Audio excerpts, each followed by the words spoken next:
Oi, pessoal, chegamos na nossa terceira aula e hoje a gente vai falar de urgências e emergências coletivas.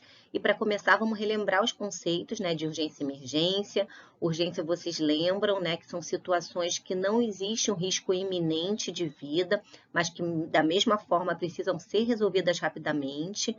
Caso a vítima demore a ser socorrida, pode ter alguns riscos importantes, né? Diferente das emergências, que são aquelas situações críticas, que existe um perigo muito grande e a intervenção médica ou cirúrgica é imprescindível o quanto antes, ok?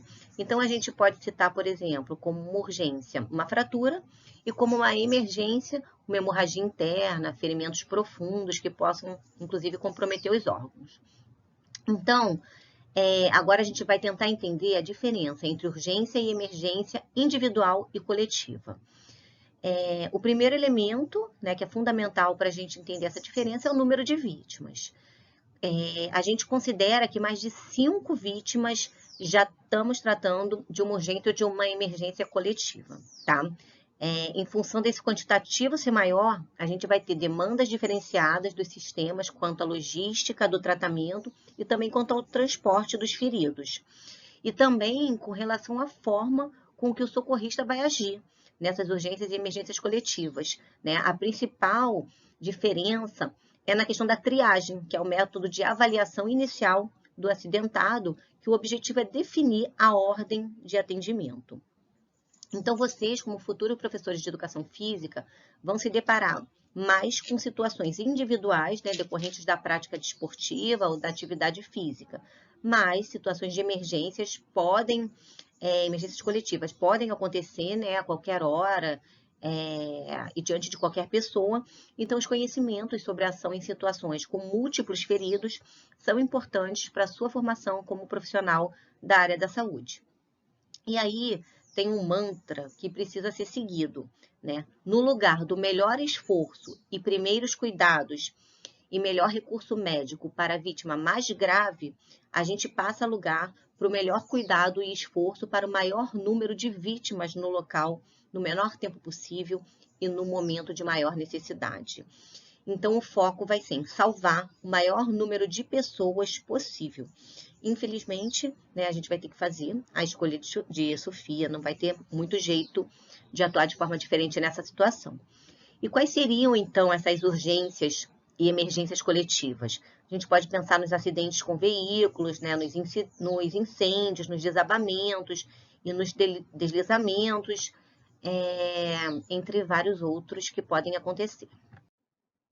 E aí, né, diante de uma urgência ou emergência coletiva, os primeiros cuidados vão ser realizados a partir de 3 princípios básicos: a triagem, o transporte e o tratamento.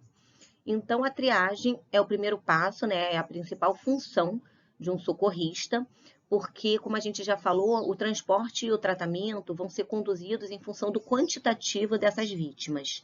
E aí, essa triagem consiste numa avaliação rápida das condições clínicas dessas vítimas para determinar as prioridades de ação. Aí eu queria chamar a atenção de vocês para uma situação especial, que é o caso dos desabamentos, né? Nesse caso, a gente acaba não fazendo uma triagem, porque a retirada das vítimas se dá de forma lenta, né? Por conta da segurança exigida nesse cenário. E aí, dessa forma, cada um consegue receber um bom atendimento médico inicial, tá? Então, a triagem é feita para organizar o atendimento. E realmente, nesse caso, não vai ser importante. Mas, nos casos em que ela precisar ser feita, como é que a gente vai fazer? Primeiro, a gente tem que analisar todo o cenário do acidente de forma rápida, né? Eliminar os objetos que possam comprometer ainda mais o acidentado. E, se for preciso, a gente precisa mover o paciente para um local mais seguro, tá? Então, dessa forma, você vai estar organizando o local para que a equipe de resgate seja mais eficiente, né? Que ela possa direcionar o atendimento aos pacientes que apresentem maior probabilidade de sobrevivência. Em seguida, você vai avaliar rapidamente as funções vitais das vítimas, né? Lembrando o que são funções vitais. Funções vitais, respiração, frequência cardíaca, temperatura, tá? Então, assim, o tempo médio ideal que a gente deve gastar com cada vítima é entre 60 e 90 segundos. Então, tudo tem que ser bem rapidinho. Aí, você vai verificar, né, mais fácil a forma de identificar as prioridades de cada vítima, sendo mais fácil também designar o material e o pessoal necessário para o atendimento das vítimas de alta prioridade. Então, quando o socorro chegar, você tem que explicar tudo direitinho, tudo que foi feito, providenciar o transporte das vítimas de alta prioridade primeiro. Lembrando, né, gente, que nem sempre as vítimas de alta prioridade vão ser aquelas com as lesões mais sérias.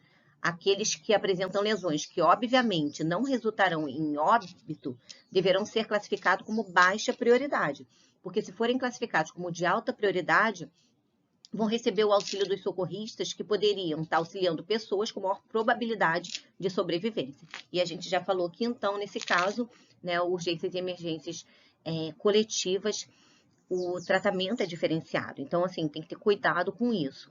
Segundo o Corpo de Bombeiros do Paraná, você pode utilizar uma questão importante nesse momento, né, que é a reavaliação das vítimas. É muito importante que essa reavaliação seja feita regularmente, porque a pessoa pode piorar ou melhorar, e aí toda mudança na classificação tem que ser feita para, mais uma vez, a gente agir da melhor forma possível, salvando o maior número de vítimas de acordo com a gravidade de cada uma. Tá? Então, existe um método bem simples, que é o chamado START, é muito usado pelo Corpo de Bombeiros, e ele classifica as vítimas por cores, vermelha, amarela, verde e preta. Então, cada cor representa uma prioridade de atendimento. O vermelho indica uma prioridade imediata, então a pessoa, nesse caso, está respirando só após manobras para a liberação das vias aéreas, ou então está apresentando uma frequência respiratória maior que 30 por minuto, ou então apresentando uma hemorragia com choque, traumas ou queimaduras graves, né? Então, o paciente de maior risco, né? O amarelo significa prioridade atrasada, que são vítimas que apresentam fraturas, lesões torácicas ou abdominais sem sinal de choque, então podem aguardar mais um pouquinho. Verde, uma prioridade que ainda é menor do que as anteriores, então as vítimas estão caminhando pelo local, apresentam lesões pequenas, não tem uma necessidade de atendimento emergencial, e preto é óbito, né? Então faltam os sinais vitais, mesmo após as manobras simples, a gente não consegue identificar esses sinais, nem liberando as vias aéreas, né? Nem fazendo nenhum procedimento como deveria ser feito, não tem mais chance. E aí, agora que a gente sabe por onde começar, a gente vai ver como se dá as etapas de transporte e tratamento.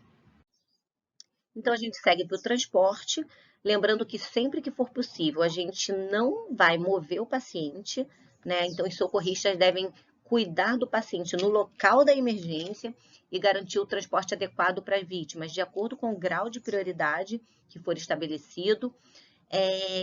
Como falamos, a gente vai sempre manter, sempre que possível, né? Manter o paciente em repouso até a chegada do pessoal qualificado, para evitar danos ainda maiores às vítimas.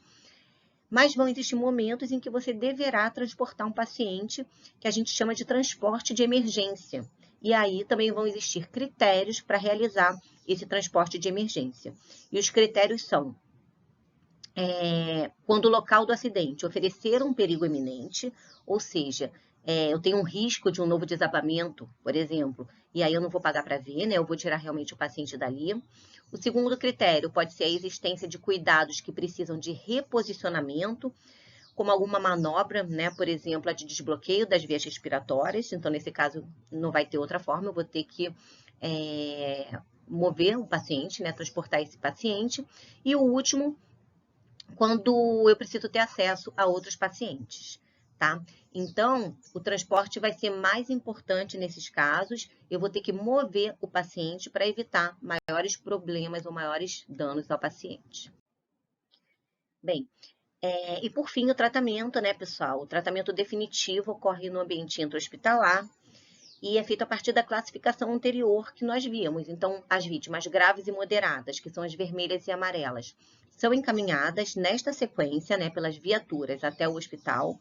As leves, que são as verdes, elas estão relativamente bem, então elas podem ir por meios próprios, sendo orientadas a procurar as unidades de menor complexidade e, por fim, as vítimas pretas, que serão removidas após a evacuação de todas as outras, porque a gente já não tem mais o que fazer, infelizmente.